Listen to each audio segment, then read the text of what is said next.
So I have one object spinning one direction and the other object spinning in the opposite direction. Let's take a quick look.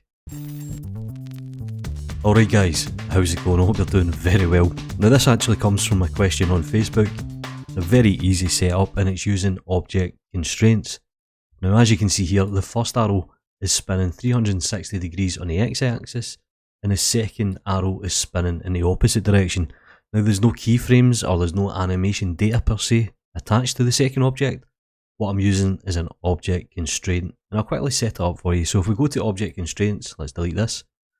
You can see here, copy rotation. Now we can copy location, scale. There is extra additional constraints, always worth checking them out. But we'll just go to copy rotation, and I'll use the dropper tool and I'll select the object that we want to copy from.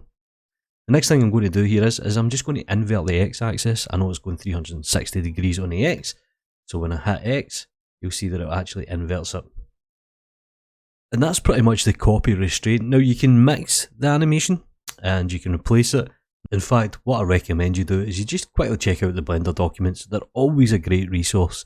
So it will show you that you can change the order, you can invert, you can mix, you can replace, you can add the animation. So if you've got like an animation rotation and you want to kind of mix it, you can do things like this. And obviously you can change things like the target and the owner and the influence.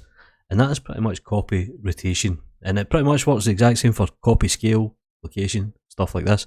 Just a very quick way to copy rotation. Do me a favour guys, like the video, subscribe to the channel if you haven't already, follow me on Twitter, you know what to do.